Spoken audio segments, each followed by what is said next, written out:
she Googled who is the top Black trademark attorney in the country. Google AI pops up, and she was like, not Google AI knowing my mama name. When I finished law school, Donnie, he was 11, she was 7, and my baby girl was just 5 months old. Come on, no excuses. When I took the bar exam. You are competing at the same level with people that you were once going to for employment. Exactly. That's insane. Yeah. How much does it cost to oppose a trademark? So most firms charge a $25,000 retainer up front. First of all, go get your trademark. Welcome to another episode of Full Transparency with Donnie Wiggins, where I sit down with outstanding entrepreneurs who are doing incredible things in their respective industry. I give you the fly on the wall perspective. Like, think of this as if we were out at lunch and I ran into my homegirl or my homeboy and we're out at lunch and we're having a conversation about business and maybe some of the challenges and some of their journey. This is what happens here on Full Transparency. And I'm super excited today because I have been trying to get this guest who we're about to talk to today on this sofa for months. And she's so busy because she's like, I think of her as a legal celebrity. She's all over the place. She's traveling. Every time I log on to Instagram, she is at somebody else's event being a featured keynote speaker. So I feel honored to have Miss Rosezena Pierce here with us today. The biz lawyer. How are you today? I'm okay. Yeah. Thank you for having me. Thank you for being here. I'm so excited. We're finally making it happen. Yes, definitely. Thank you for inviting me. Absolutely. Thank you for being here. I want to jump right into it because I believe that, you know what?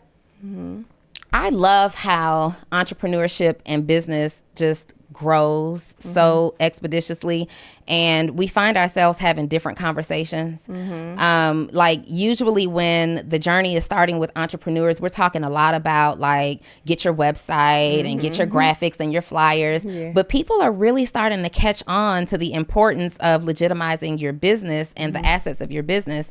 Can you tell us exactly what you do? So I am a trademark lawyer. When I started out, I did various practices of law, and maybe we'll talk about like the importance of niching down in your area, in your field. But I studied intellectual property law in undergrad. So, I wasn't just new to it. And then basically undergrad, then law school, I studied and got a certificate in intellectual property law. And I really knew that I just wanted to do trademark law. And so 5,500 clients later. Wow. This is what we're doing. Well, almost 12 years later. You're not just doing trademark law. Your firm is actually ranked number 8 out of like 33,000 trademark firms. So, well, I'm ranked number 8. Okay, what does that mean? Out of 33,000 trademark lawyers in the country. What? My firm is actually ranked number 40 out of over 28,000 trademark law firms in the country. That is which outstanding. Is really important because at first, I felt guilty about making stats and telling people numbers, but I'm like, you know what? No, I need people to hear this because I'm from the west side of Chicago. I finished law school with my 3 babies, passed the bar on the first time. I was on a law review for intellectual property, and I had no job offers. Yeah. None. Yeah. And so this is our 5th year in a row being ranked in the top 1% in the country. And, they published the top 100. And, we were ranked. And when we were ranked, I go and look at, okay, who's ahead of us and don't know any of them.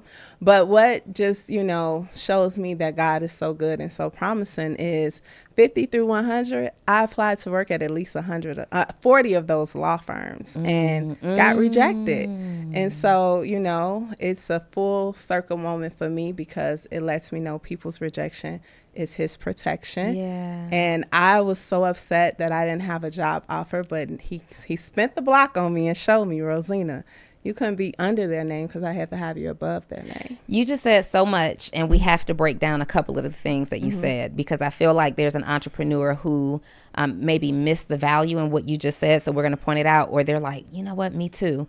So a couple of things. Number one, we have to clarify, just so everybody else understands. Imagine being ranked number 8 out of 33,000 other trademark attorneys, and then your firm being ranked in the top 20. So we're number 40. Number 40 in the top 40, right?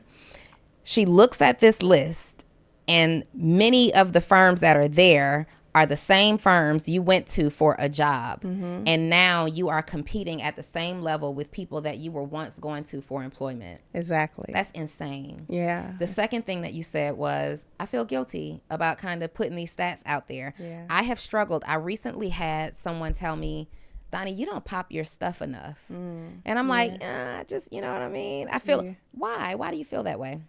Or why have you felt that way? You know, I feel like sometimes with our culture, sometimes it can come off as if we're bragging, right? And we don't want to make other people feel away, right?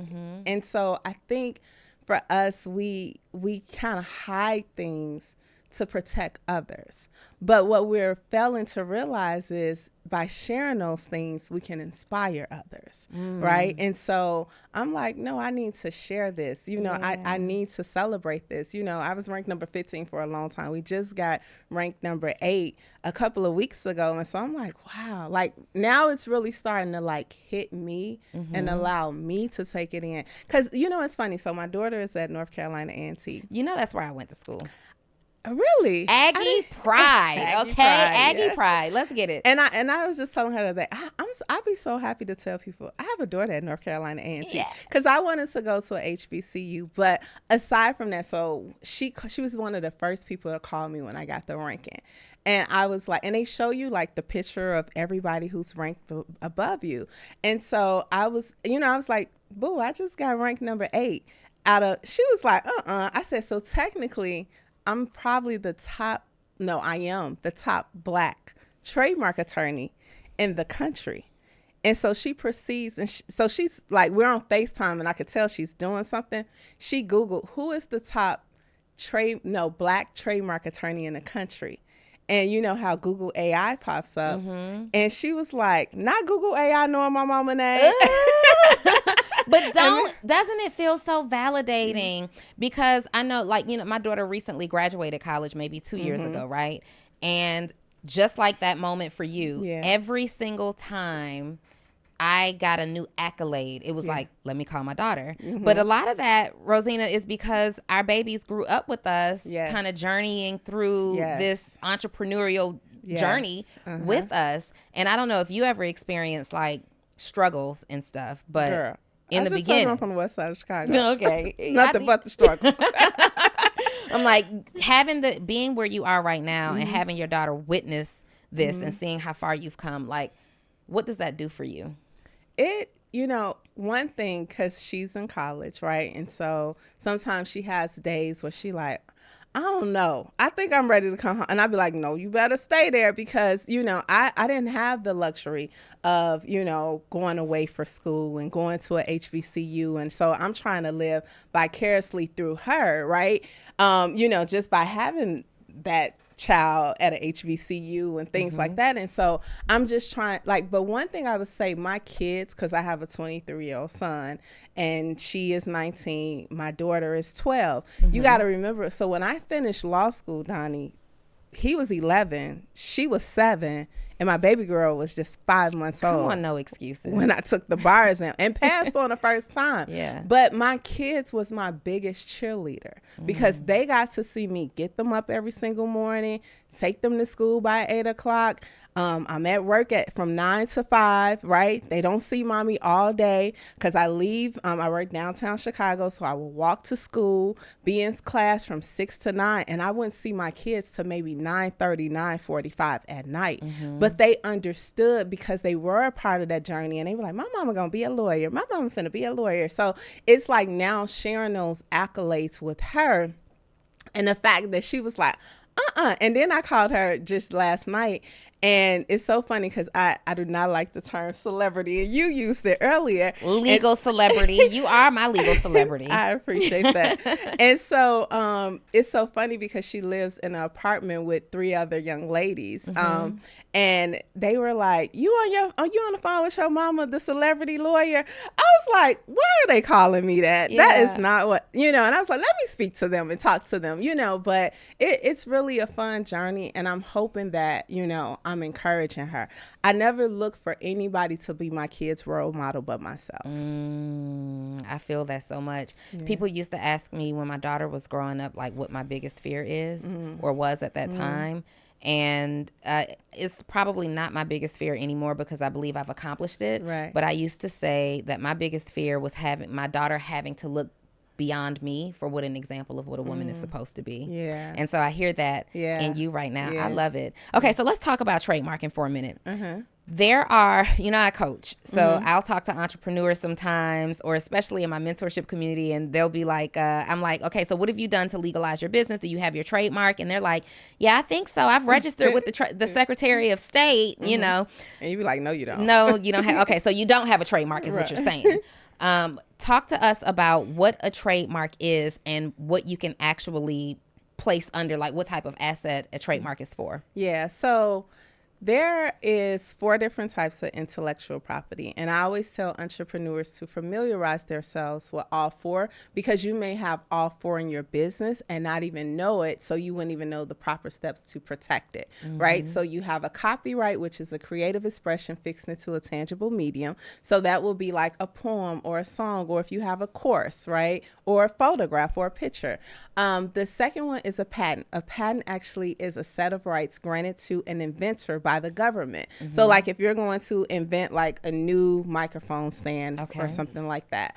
And then the third one is a trade secret. Now the trade secret, you don't register it anywhere because it's supposed to be a secret, right? But it can also protect like formulas, hair products, Coca-Cola formula, but also a lot of people don't know your customer list can be protected under trade secret law. What? Yeah, so as long as it's a secret, it can make you money and you take reasonable measures to protect it. So think about this. Hey, entrepreneur, are you looking for mentorship? Do you ever watch me here on the Social Proof podcast or on Full Transparency and say, you know what?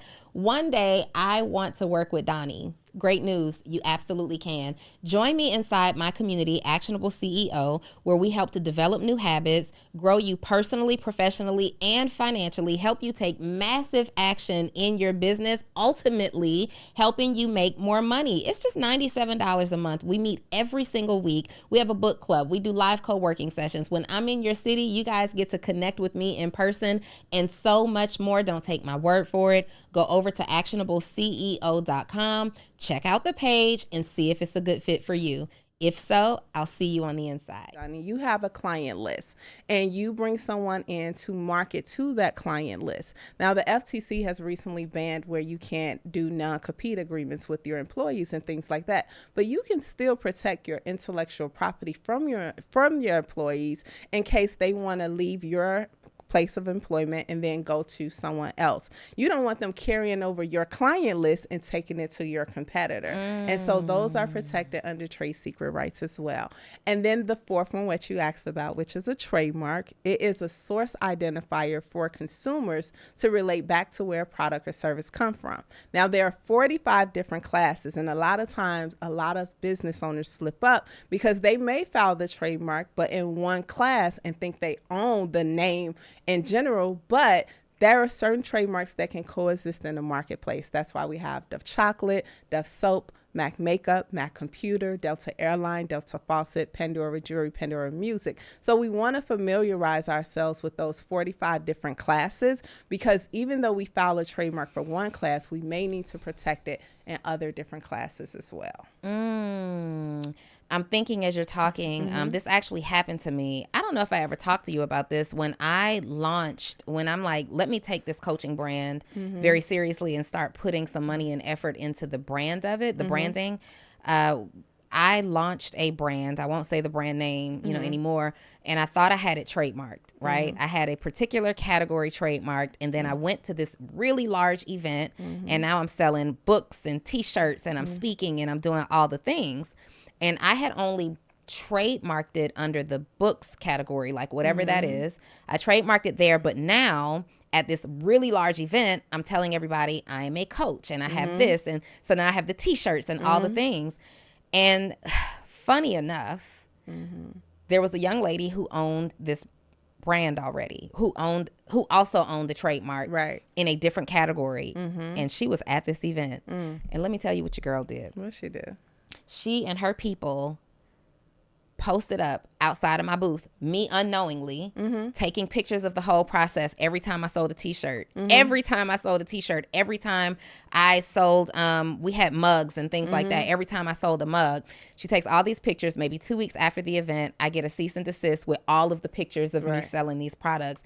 And so because I couldn't trademark that, I had to completely switch the name up. Yeah. So should entrepreneurs just trademark every single category? Is that possible? No, I don't recommend that because number one, the class is chemicals. And if you're not producing chemicals, right, then it wouldn't make sense. But you would want to protect what you think is going to be an extension or expansion of your brand, right? So for instance, so you were a coach, you had coaching products, right? You offer coaching services, right? Let's say you were selling planners, you were selling t-shirts and coffee mugs, right? That's 4 different classes that your brand could have been protected under. And so by you having it in one class, she probably had it in all the other classes. And let me tell you how it can really be like a big mess, right, for a lot of entrepreneurs. Just like the young lady in New York, she was an esthetician and she had a brand and she called it Skin, right? And somewhere in between, I don't know if she filed it first or Kim Kardashian filed it, right? But Kim is not an esthetician. But guess what she did? She went and filed it in all the other classes for products, hair, for pillows and blankets and apparel and all of these different things. And so it can cause reverse confusion where if this young lady was the first one to use it and she's the esthetician of it, right? But now because this big celebrity, Kim Kardashian, has came in and trademarked it in all these other different classes, people may think her brand is now copying off of Kim because Kim has the more exposure because she is the celebrity. So as business owners, that's why it's so important that we sit down and we have proper consultation and advisement before we pursue the trademark process, because we may miss a step like that. Like Caesar from Black Ink, when he talked about, this was his baby. This was his thing that he started in his tattoo shop, and he filed for the trademark for his tattoo shop, and he filed for it for the apparel. But then when he had his situation with the dog, Viacom, like, you're fired and we're still going on with the show. And he like, well, how can you do that? And I am the one who created the show. Well, they trademarked it for entertainment services. Okay, now we have to talk because I'm thinking about I'm thinking about so many other areas where we can have some gaps. We can be exposed in a negative way. So when an entrepreneur is sitting down preparing to start their business, what should they do first? Check USPTO first? I would check USPTO.gov first. But here's the thing. Under trademark law, it's not about what's the same, but what can be deemed confusingly similar, right? So, of course, check the USPTO just to make sure it's not taken. Okay. But also, too, it's best to hire an experienced attorney, because we're not going to just check the name. We're going to check anything that can cause a challenge to it, right? So for instance, you may go to the USPTO and say, I'm going to start Starbucks, right? And you're going to put Starbucks in there and nothing will come up. And so you can be like, oh, well, I'm going to move forward and sell my coffee. Well, no, because under the law, it's still confusingly similar, and your application still may be rejected, and you still may receive a cease and desist letter from Starbucks. And also, too, sometimes it doesn't even have to be about the exact sound of it. It can be, for instance, we had a challenge, right, where we had a client, I won't say the name, but just say, for instance, their brand name had the word master in it, and it was refused because of another brand name that had the word yogi in it. Well, yogi means master. So the trademark office said, well, this can be deemed confusingly similar. Even though it doesn't sound the same, it don't look the same, right? But we were able to argue that challenge and show that it had 2 different commercial impressions, and we won it. We overcame it. But those are type of searches that you want to look at before even applying for the application. But Rosezena, when people are starting their business, they don't want to spend money on trademarks. They want to spend, what is it, like $100 to $200 in most states to just do this LLC, and they just go off into La La Land and they go and make $100,000 and they forget all about the trademark. Yeah, I hear that all the time. And what I ask people is, will you build a house on land you don't own? Ooh, First of all, mind your business, because I did that a couple of times. First of all, would you build a house on land you don't own? That's real good. Would you? No. Why not? Because somebody could take their land back at any moment And tear my house down. So sometimes it's really like, I always tell people, and we just did a post the other day. Remember the TikToker who was crying, very, very demure, very cutesy, yes, right? So in that situation, right, and we charge, and I'm very transparent with our prices. We post them everywhere. You will see them everywhere, right? So we charge $1,600 for a trademark. That includes the filing fee, that includes the research, that includes an opinion letter, that includes you having a one-on-one consultation with an attorney, all of that. But guess what? If you decide you want to skip that step, let's say, for instance, we talk about infringers, and there's 3 types. We call them copycats, counterfeiters, and confiscators. Now, a confiscator will sit back, watch you build your business, right? And then they will go and file your trademark. Now, a confiscator, they're also really uneducated and acting out of, they're not acting in integrity. Yeah. Because when they confiscate your brand, right, one, technically they're committing fraud on the federal government, because the government asks, do you know anyone that's already using this trademark? And they're signing a declaration saying that they don't know anyone, right? That's one. 2, you do get an opportunity to actually oppose a trademark. So anytime a trademark is approved for publication, anyone in the public has 30 days to oppose the trademark, right? So if someone steals your name, which we have dealt with these cases, typically they're usually ex-spouses or ex-business partners or a bad friend who's mad at you or somebody you just fell out with on social media. All of these are situations that actually happen. But you have the opportunity to oppose it. But now ask me, how much does it cost to oppose a trademark? How much does it cost to oppose a trademark? So most firms charge a $25,000 retainer up front. Now, because we represent small business owners, we charge $3,600 to start it. But if that opposition period is going to go past its first 60 days, which typically they're calendar out, where it's now we have a trial. Basically, it's before the Trademark Trial and Appeal Board, and we have to fight and go through the process like we would in a regular civil case, and it can take up to 2 years. So after that first 60 days, then you are entering into a monthly retainer of $1,500. We did the calculation. So if it goes through its entirety, you're going to spend about $36,000 just to fight for your name if this person does not bag up from your name, right? And you got to fight for it because you already didn't invest the $100,000. You already didn't build the house, right? And so what I tell people is it worth building on something that you don't own without protecting it first? Or is it better to make sure that it's protected and secured so that you can build it in confidence knowing that you own it? I am over here giggling because I remember a couple of years ago, these 2 ladies had beef. I'm talking about beef on Instagram, right? And they're going back and forth, and finally the one girl has enough and she says, I own you. I own you.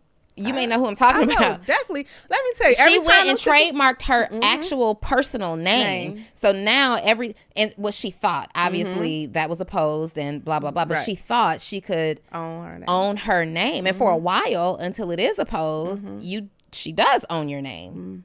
So, 2 things there. And people will do that, right? But if you don't take any action, right, if you don't oppose it, right, which now you got to get a lawyer involved and things like that, the trademark office is going to allow it to be registered just because they don't know. But here's the thing. When you're filing a living individual name, you do need consent from them that they are allowing you to have that trademark. So the guy who just did No Diddy, remember that with the radio host? That's a waste of his money because one, right? And then people were saying, well, that's not his real name. So we all know who he's referring to, right? And because he didn't give him permission to file it, it's going to be refused. You could go and look so many Donald Trump applications, so many Yeah. Barack Obama, they all fail because you have to have consent from the living individual. And if they're a famous person and they die, their estate actually has the actual rights. But yes, I know that exact situation, because let me tell you, every time, and that's not the first person that, because it actually happened by that person before I even moved to Georgia. Okay. And that's how I was introduced to that, because so many people call me like, oh my God, I got to protect my name. Do you see this foolish right now on social media?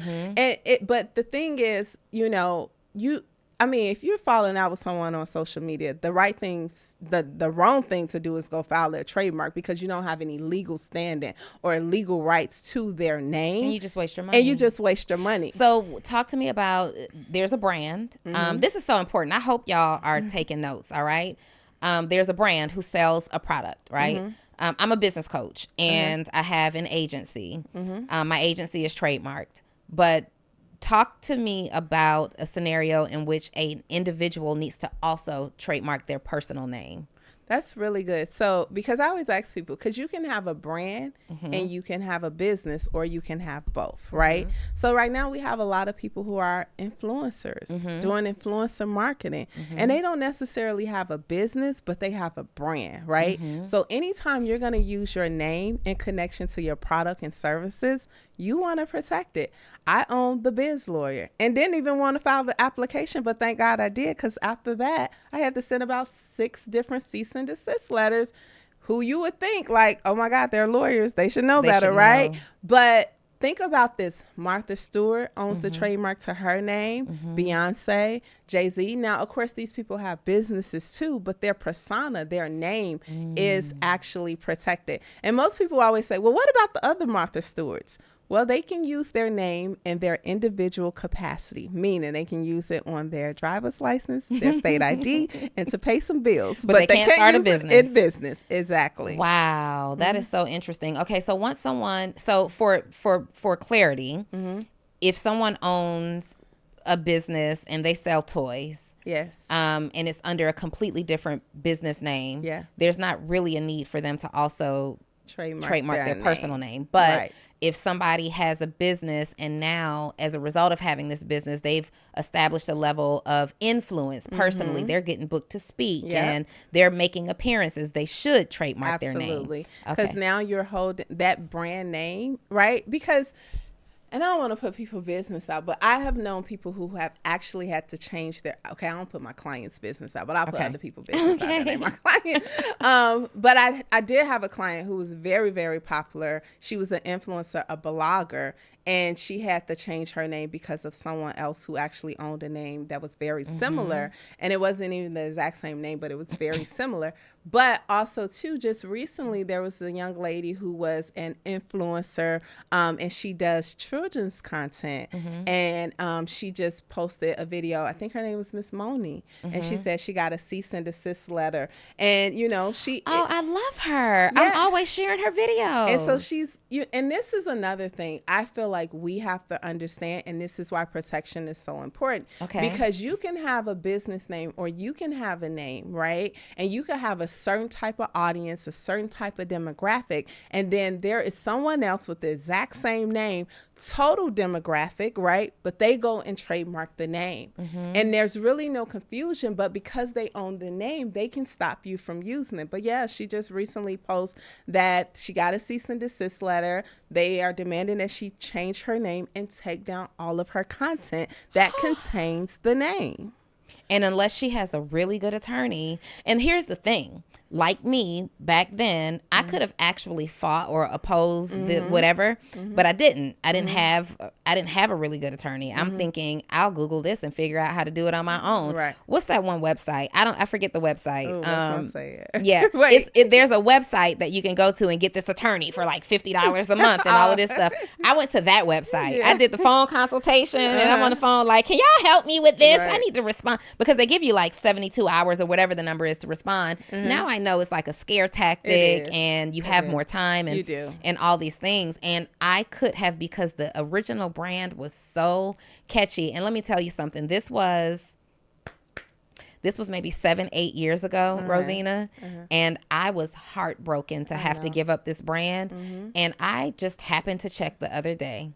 She don't even build this business anymore. It's gone. She doesn't even build. And if I had known better back then, one, I would have had a better attorney who's more experienced, and or two, I would have purchased the brand name from her. Like, can I just pay you something? One, I didn't have enough money to pay. Like I thought it was ridiculous. Like I thought it would be like $100,000. Right. Y'all, long story short, get you a business attorney, a trademark attorney specifically to talk about these issues, because I have even been a victim of losing and having to part ways with my name. And when that happens, it costs you more than money. Yeah. It literally does something to your mentally, and Donnie, you want to quit. I have a trademark called Trademark Therapy. Because I become a therapist where I have to counsel people, because under the law, and you have so much protection, right, under the law, to the point that you will be forced to have to turn over your product, packaging, and marketing material. Imagine taking out, let's say, your 401k to invest in product, let's say 10,000 units, 200 units sold. You get a cease and desist letter that's demanding that you turn over your remaining product packaging that bears the infringing name. You got 9,800 units sitting here, and you like, what the is going on, and what do I do? What do you mean turn over? Like, give it to them? You have to give it to them so that they can destroy it. That is a legal recourse that a brand owner will have under the law. First of all, go get your trademark. Go.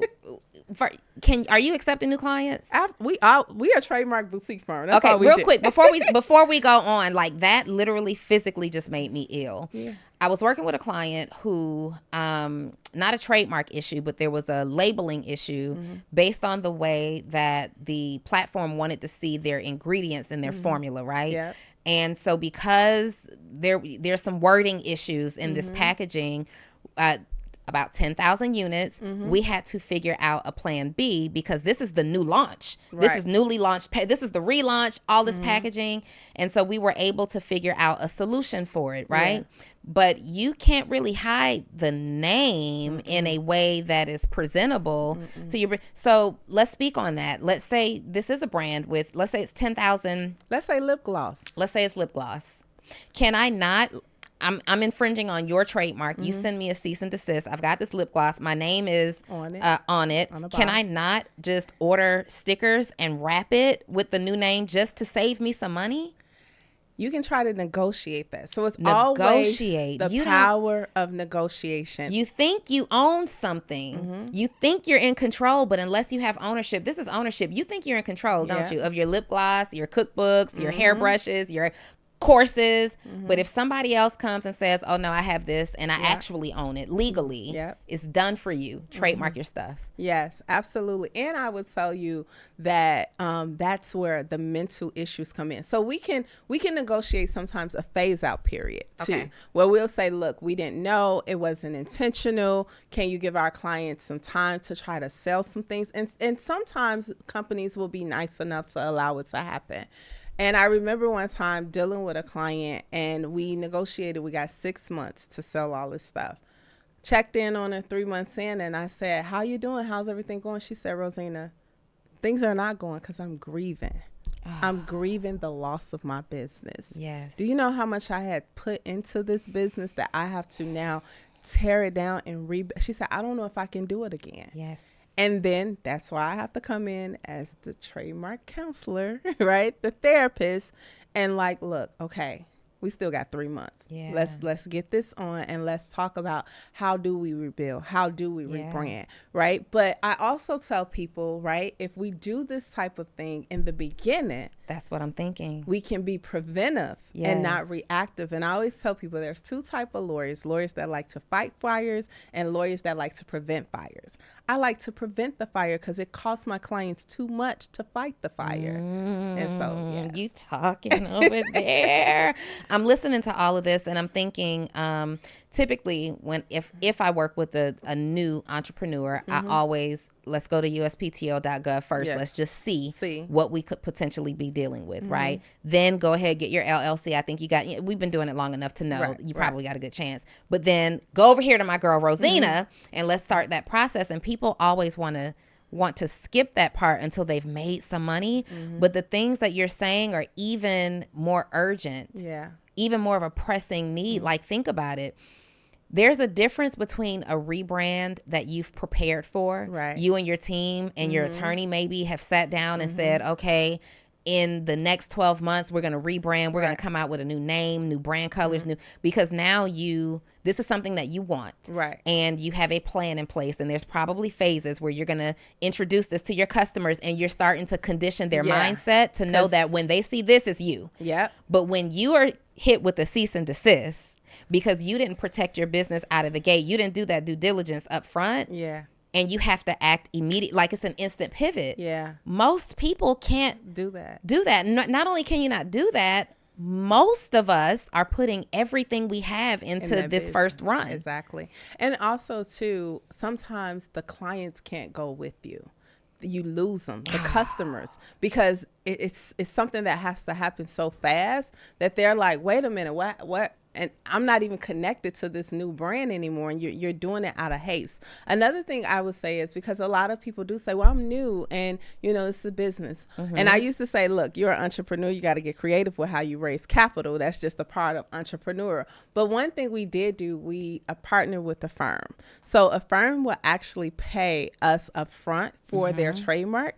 And they can set up a payment plan where they can pay it back over 12 months, 24, whatever a firm approved them for based on their credit. So that is something else, because we do encourage people to like start at the beginning first, because we have had clients who will establish the LLC. They'll go and get a business license. They'll go get their EIN number. They'll get a bank account, and they'll be hit with a cease and desist letter, and they got to do it all over. Yeah. One person asked me, they said, so why did the IRS give me my EIN number?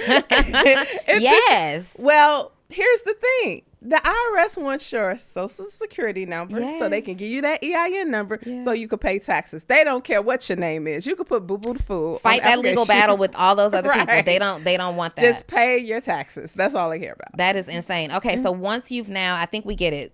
Get the trademark. But now that we have the trademark, do we have to maintain this trademark? Good question. Yes, you do. And be careful, because when we file an application, the information is public record. So you got a lot of scammers and spammers that's going to be hitting you up. They even start trying to call people, right? And so you have to renew your trademark between its 5th and 6th year anniversary. And then it's 9th and 10th year anniversary. And then every 10 years after. Let me tell you about the scammers, though. They going to hit you and say your trademark needs to be renewed in year 4. And they get a lot of people because people will pay them. And then meanwhile, your trademark with the government is renewed between 5th and 6th year. And you be like, I already paid it in year 4. You didn't pay us. You paid a scammer. Okay, Rosezena, hold on, because my head is like, because I haven't had anything trademarked for 5 years yet, right? Okay. So for me, first of all, I didn't even know that I had 5 years to do it. I didn't know what I thought it was, but I wasn't clear on the time frame. I just know you have to renew it, right? So that's good information. But how does an entrepreneur keep up with this? Like, is there a service that says, okay, my attorney is going to let me know? So the good thing about having your attorney on record, we let our clients know. Now, I can't tell you what other attorneys do, but we actually, I just got an email today from the office talking about congratulations on your 1-year anniversary of your trademark, right? I was like, okay, look at us, right? That's the goodness of having a team too. But I didn't even know we sent that type of email. But but I do know. Product of the product. Right. She said, listen, I am a client of my own agency, and this is what's happening right now. Yes, but we will email you 4 years, 5 months in to get you prepared. We will email you on your 5th year anniversary so you can renew it. You have until your 6th year. If you don't renew by your 6th year, you fall into a 6-month grace period. If you don't renew by that 6-year, 6-month grace period, then the trademark is canceled. Okay. so many things are going through my head because who you pick, who you choose to do business with matters, right? Sometimes you can work with your friends and them and it doesn't matter. But in this case, who you utilize to help you with your trademark actually matters because one, you tell me, I'm just telling you what I'm thinking right now as I'm thinking of this. I didn't know that 5 years was the hard deadline. Had no knowledge of that. I just knew that I had to renew it. I didn't know if it was. So the hard deadline is 6 years. 6 but years. It opens at 5 years. Yeah. Okay. So now for people who are watching who need to look for a trademark attorney, in my mind, the first thing that I'm thinking is, okay, get somebody who's been in business for a while because so many service providers, including attorneys, go out of business. So even if they sold you on the fact that they would remind you in 5 years, maybe they're not in business in 5 years to remind you and you could be in jeopardy. So tell me some things that we should look for when getting a trademark. And for clarity, Rosezena did not file my initial trademarks. All right. Just putting that out there. Because I don't want people to be like, well, how didn't you know? Right. Rosezena will file all of my things going forward for full transparency, but my initial thing. So I just didn't know. Yeah. So when looking for a trademark attorney, what questions do you ask? Well, I would just say, my daddy always say, don't go to a foot doctor for brain surgery, right? So you want someone who is an expert in their field, in their area. And like I told you, Johnny, I wasn't new to this. I was true to this. I was studying intellectual property in undergrad and law school. This is something I knew I wanted to do, right? I can't really see and imagine myself doing anything else, right? We do have a lot of clients that call the office and they went through maybe a trademark company that is no longer around, been closed down even before the trademark is done processing and things like that. And I would just say really because I had to start from somewhere, right? But I would say my background helped people to know, oh, she know what she's talking about. She really, it's not like, oh, let me just file your trademark because it's something to do and add to my practice line. Like I studied this. I love this. And also too, people, I think your pastor, Darius Daniels say, you lead with, influence and not with authority, and you will get so much further. And our client mission, right? Our company mission is, to help serve the underserved, right? Small business owners who, may not feel like they have accessibility to legal services because they can't afford them and so we try to educate them and keep them educated. And therefore, because my team knows my mission, my firm is bigger than RJ Pierce Law Group. It's bigger than Rosezena Jennifer Pierce, right? It's about the mission that we are on and we're serving. And so I have people that work within our firm that go hard, right, for it, right? And it's hard sometimes as an entrepreneur to find people to go hard for your mission. But when a mission ain't about you, it's about how you serve people. They love that. And so we're going to show up and continue to show up. Now, full transparency, right? One thing I will say is it is hard running a Black law firm, Black business law firm. The reason being is because we don't have the big corporate clients. And that's where we want to go, and we want to have that, and we will always serve our small business clients, but we don't have the clients who can afford to pay, maintenance and, monthly retainers and things like that. So it's hard. It's a struggle. So I do ask people, because you could call my law firm 365 days, 24 hours, somebody's going to pick up the phone. So please do not beat up my staff or my people because you don't have a trademark certificate, the paper, right? Because the government discontinued that service May of 2022. And I said, I'm going to make sure everyone still gets this piece of paper, right? But it's not automated anymore. So it's manual labor that my team has to do, that, the government now has to do, because it used to be an automated system, right? But we will get people calling emailing, DMing, texting, and it's fine. We don't mind that, but be respectful of it, because we're not a firm that charges our clients for every phone call, every email, but I have to pay for those phone calls. I got to pay for Outlook to host this email box, right? And so I would just say, we're trying to find our way with becoming more sustainable, right? And what helps is, hell, if we're talking about a trademark certificate, why are we not celebrating? Because that means you have a trademark registration at this point already. So I would just say, let's just be mindful of those things, because Joe Biden has said, there's not Black attorneys, there's not Black CPAs. We're here. We're definitely here, but it takes a lot for us to run our businesses. And because we run businesses and we're serving our community, where a lot of us don't have a lot of resources, right? We didn't inherit our businesses from our rich uncles and rich aunties and things like that. So we have limited resources, but I would also say just be mindful of that and respectful of that when doing business with a Black law firm, if that makes sense. Yeah, for sure. And I get that fully. And I want to clarify, with the trademarks that I've already filed, that attorney was also great, because I am at a place now where I am extremely busy in my business. I probably just don't have the time to sit down and talk and get all this information. And that's what makes it great. But let me tell you what I appreciate about you. First of all, I'm just so proud at how you operate at a standard of excellence, just consistently as a friend, just, shooting the crap on the phone. But anytime I have called you and I've needed some legal assistance, it's not chaos. It's not, let me get to it later. It's pick up the phone. Let me get this. Let me tell you the process that you need to go through in order to get this done. Your team is in on it. Whatever you say you're going to do, you have consistently done. And when I look at you, I don't champion everybody's business. I appreciate that. But when I look at you, you always present with such a standard of excellence. It's like, I don't even need anything trademarked right now, but let me figure out something I can trademark real quick, because I just want to work with Rosezena. No, but you present with such a standard of excellence, and I appreciate that, because to your point about there being Black attorneys here, we're just not getting the customers that the other attorneys are getting. With your standard of excellence and the way you present yourself and how you conduct your business, it's only a matter of time before you begin to kick in those doors. Yeah. And so, and I know we talked right after this is, after the election, right? And I know, I was like, how you feeling?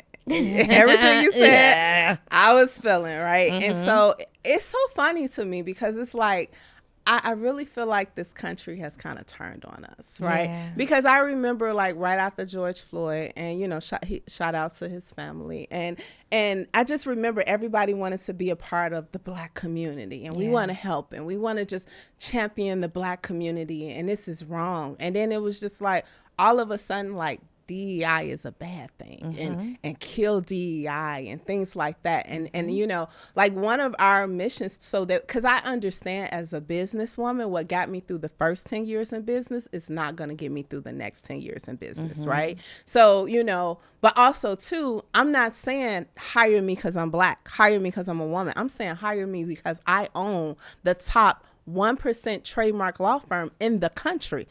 They just ranked me number 8 out of 33,000. So I got to know what I'm talking about. My numbers is on the board. Like, so at the end of the day, like, don't give me this because, we got to hire. No, because I'm good and we're great at what we do. Yeah, and a because you're qualified. Hire me because I'm qualified. I'm qualified. Would you say that that's one of the biggest challenges that you deal with as a business attorney, as a trademark attorney, like having to work twice as hard or prove yourself 2 or 3 times as hard as your other counterparts? Absolutely. Yeah. Absolutely. But it's most hurtful when it happens from people within your community, the people that look like you. Yeah. Right? Because sometimes, and I feel like even just like going through this election, right?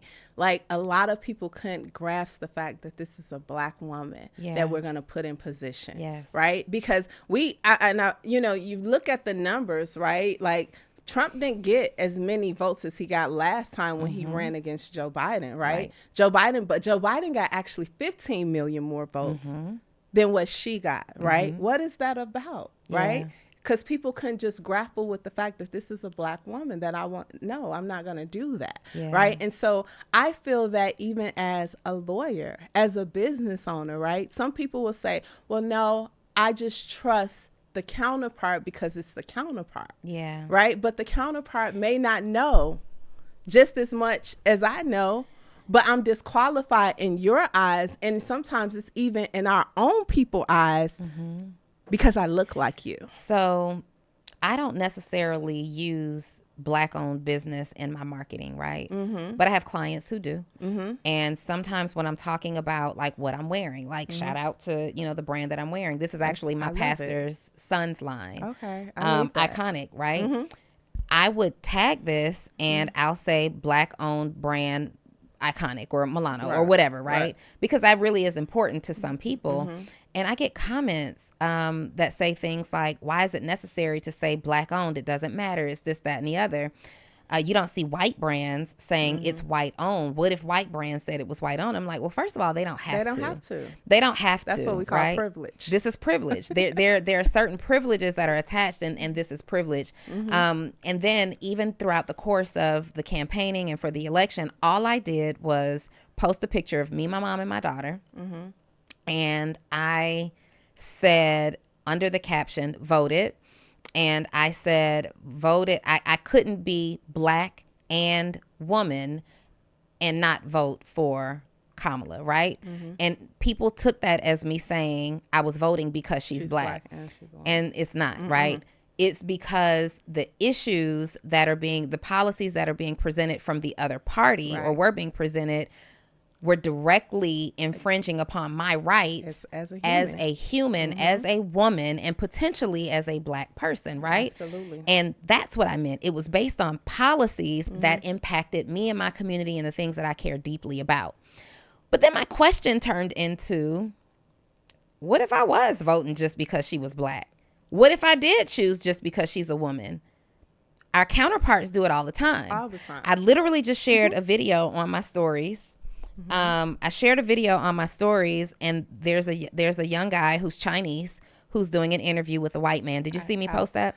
Did you see I watched it.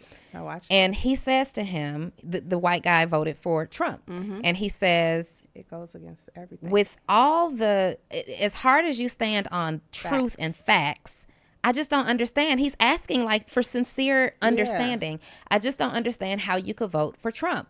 This white guy's response was, I voted for Donald Trump for one reason and one reason only. The Chinese guy said, why? He said, because I felt like if I didn't, if Trump isn't in office, then white people would become more and more and more and more of a minority. And I want to protect my race. He said that if white people didn't maintain dominance, they would not be as valuable. They would not be as wealthy. They would not be as powerful as they are. And that's his priority. So to all the Black people who think it's childish to vote based on race and, you know, all these things, you got to understand that other people do it too. White people do it too. Same thing translates into business.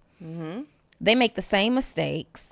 They have the same access. They have the same information. They have the same process. We are just as qualified. And we got to, I remember when I became a coach, Rosezena, I was, not when I became a coach, but there was a pivotal moment in my career, 2017, where I wanted to dye my hair pink, right? And I was like, nobody gonna hire me though as their coach. Nobody's gonna take me seriously. Then I see this magazine article with this white woman who I looked up to at that time. She was also a business coach, and she's on the cover of this magazine with pink hair. Is pink, bright pink, platinum, and purple hair. And the internet is going crazy. Oh, you're so unique. You're so brave. You're so bold. They love it. So I said, you know what? I'm dyeing my hair pink. And I did. It ended up being a conversation starter, but the question that I got often was, do you find yourself losing business because your hair is pink? I wouldn't know. honestly, because I don't pay attention to those individuals. But what I do know is that my white counterpart proved that it could be done, and you're still going to be featured in Forbes. Yep. So I'm going to do me. Celebrate it. And celebrate it. And I might accidentally be called ghetto for it. And every now and then I might be called ghetto, right? Yeah. It's really a tough position to be in. We really got to stop saying I don't use black businesses because they ... No, you don't use that black business. Absolutely. And also too, we got to stop saying I want to support black businesses, but when there's a mistake or a misstep, you use that black business as a weapon against them before what they did. Now, I will be the first to say, because my background is in customer service, right? Before I had a legal job, I was in customer service. Yeah. And I'm very big on client service. I say client service because we have clients and not customers. But we have to understand the true value of client service, right? I tell my team all the time, we got to give Chick-fil-A service, right? Because they're known for That's what I say. Quality service, right? And so it has to, like, we can't give people an excuse to use who we are against us as a weapon because they're already sitting back waiting for it, right? And there's a lot of people that support us because we are black owned, we are woman owned business, and I appreciate them for that, and they champion that, right? And I love them for that. But we have had some situations where if one misstep, oh my God, I knew it's because, and I'm like, well, actually, this is actually on the USPTO. And this is not a black-owned business, and we're actually dealing with that. And so it's like, and so please don't do that to me because, you know, you wouldn't want anybody doing that to your business. And what we also fail to realize is Walmart is white owned, girl. And when they got one line open, you still go, and they forcing you to use these self checkouts. I don't use self checkout because I'm not getting a W-2 at the end of it. And the store is filthy. And the store is filthy. That's bad service. But we don't complain about it because we're complacent about it. But let one of us, and that's another thing I feel like we have to stop doing. And I've seen it so much during this campaign, and we have to stop tearing each other. If I have an issue with Donnie, I'm not going to social media with my issue with Donnie. Call my phone. I'm calling you on the phone like, girlfriend, we need to talk about this. Like what's going on? If I don't know you and I have an issue with you I'm not going to tear you. Like we got enough of that. How can we uplift each other? How can we present alternatives, right? So that we're like, it's just too much of it. And give us the same number of chances you give everybody else. Absolutely. Because just like they have customer service issues, we can have one too, right? And give us the same level of grace. Listen, they be quick to go. I see people all the time go to the internet and go straight to, you've never written a review in your life. But your black service provider or your black business, as soon as they so much as are 2 hours late on something, you're going straight to the internet. And just how you don't want certain businesses to be that business, the same thing translates. Don't be that client and don't be that customer. And I would say on the entrepreneur side of things, educate your clients, educate your customers on what the process is, what it looks like, right? So with us, what I have to constantly inform people, because I'll admit, sometimes we may market our business where it look good, it look fun, it's cute, right? But at the end of the day, the trademark process is a government process and it's a legal process. Shout out to one of my clients, okay? I'm not going to say her name, but this young lady, when she hired me, she was a single woman, and we had to fight for that trademark. And I told her, I said, girl, this is going to be a fight. Let me tell you, honey girl got engaged. She got married. She got pregnant, had the baby. The baby was walking. And then the trademark was finally registered, okay? But what she understood, and I appreciate her so much for it, it took us 5 years to get that trademark. Wow. We were fighting for that trademark, right? It took us 5 years. And some people, when they think time is taking too long, they begin to blame you. And it's like, look, we're your attorneys. We're not against you. We're for you. And I'm not ready to throw in the towel if you're not ready to throw in the towel. Now, but I need some patience out of you, right? Like it takes the government sometimes just 6 months just to look at a response, right? And so understand it is a legal process. But what we have done, and I try to do it as much as possible, educate people about the process up front. Yes. We have an onboarding call or a discovery call where we explain the entire process. We put it in writing in our welcome kit. So we have a little roadmap that show you all the way from where where it begins, and even where you have to renew it from the 5th and 6th year to the 9th and 10th year, just so people can see this is a process, Yes. right? And although I may make it look cute and fun on Instagram, it's still a process. So I just want people to understand that as well. And that's one thing that I want to clear up for those who are now saying, hey, I got to get my trademark. Your trademark process, I know each of mine took at least a year, at least, and it could have been longer than that, but at least a year. What's the average turnaround for a trademark that's kind of like a simple case? So it used to take the government 3 to 4 months to review the application before COVID. It now takes them about 8 to 9 months just to look at the application, right?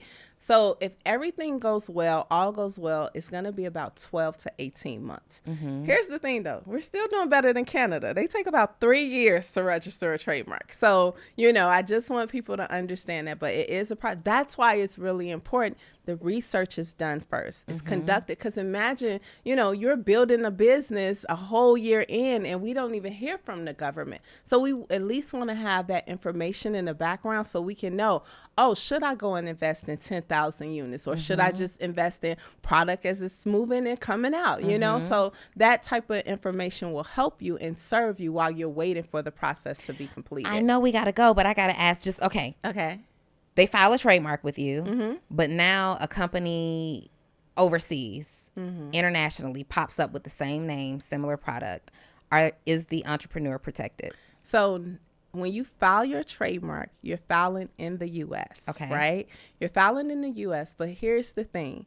The U.S. is a part of a treaty. It's called the Madrid Protocol, where you can actually apply for protection in other countries through this treaty. Now, as a lawyer, I don't really like going through the treaty because each country has its own set of rules, its own different things, right?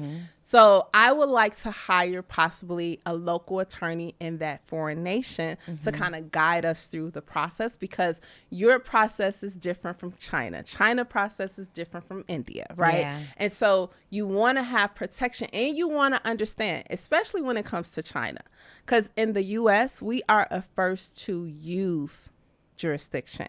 China is a first to file jurisdiction. So if you're doing business with people in China and you have your trademark here in the U.S., before you even do business, you want to file the trademark in China. Because I have had some clients where it has been some backlash around that. And a lot of us, we import our goods and things from there. So it's just best to make sure you understand their law as well. There's a moral of the story is get you a professional, because everything that you just said, it's like, okay, I got it. I made mental note. But when it comes to doing it in real life, get a professional, because it just costs more. Yes, you can file your own trademark online, but chances are more than 50%, maybe even more of those individuals make a mistake. 75% of trademarks that are filed by themselves die. 75%. So the money that you try to save up front, you end up paying more than that on the back end. Yeah. And so, yeah. Okay, as we're closing out, the 3 pieces of advice to entrepreneurs who are about to prepare to get their trademarks. I would say first, just check the name, make sure it's available. Check uspto.gov, but also check Google, also check social media sites as well. Also, before even checking the name, so that's 1. 2, develop a unique name. The more unique the name, the easier it's going to be to register and fight infringers who may infringe on your rights when using the name. If your name is common and similar and it's always used within your industry, it's going to be hard to protect it and also hard to keep other people away from it. And then the third thing I would say is seek legal counsel, right? Just seek legal counsel. Sometimes, we have discovery calls. You could book a discovery call for $30 for 15 minutes with our firm just to hear the process. If you need a legal strategy session, right, where you need to speak with an attorney and you need some legal counsel before moving forward, it's $300 for 30 minutes. And I just say, start with just talking with an attorney. Yeah. Because you can learn so much that you wasn't probably even thinking of. book a discovery call. And one of the biggest misconceptions that I need you to clear up on our way out of here, this is it, I promise. No, it's fine.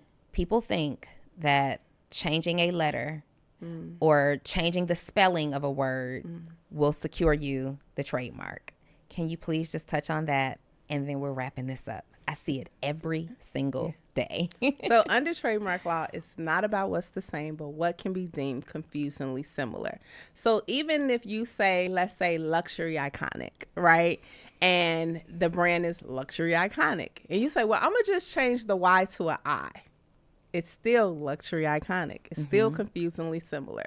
So again, that's why it's important to just speak with an attorney before even adopting a name and building that business or that brand, and you don't own it like that house. I love it. It's absolutely worth a $30 discovery call just to see, Just clear for clarification. When the $30 discovery call, you're not talking to an attorney. Okay. You're just learning the general trademark process from one of our team members. Okay. So they're just explaining what the process is. But if you have legal questions, it's $300, which can save you a lot of money possibly. So find out what the process is for you, and then take your steps. And first of all, I can't even say if you decide to prioritize trademarking and legitimizing your business, you need to prioritize trademarking your business. Y'all love me. You watch me, right? I'm telling you, I made the mistake. It cost me multiple tens of thousands of dollars when I did not have tens of thousands of dollars to put to that one thing. I needed that money for my business, and it probably slowed down a whole lot. You don't want to make the same mistake. Definitely check out Rosezena Pierce, the biz attorney, and let her and her firm get you right, you guys. I don't advocate for everybody, but when I know, and I know. All right. Look at her real quick. I know this is your trademark attorney. All right. Anyway, can you service people everywhere, or do they have to be in a particular location? That's the amazing thing about what I do, because we're filing the trademark under the federal law. We have clients not only throughout this nation, but also throughout the world. So as long as you want to file a trademark with the USPTO, we can represent you no matter where you sit in this world. So yes, follow me at the Biz Lawyer, and we can. Right. Yes. And there you have it, full transparency at its finest. As usual, I want you to drop a comment below. Tell me what stood out most about about this episode, about this conversation, and if you've been exposed because you're around here operating without your trademark and you feel seen, just in the comments drop "feel seen" for me right now, because I feel seen a little bit too. There are things that I should have done and conversations that I should have had before I mass marketed my business years ago. Anyway, I'll see you guys on the next episode of Full Transparency. Thank you, Rosezena. Thank you, Donnie. We're out. Bye.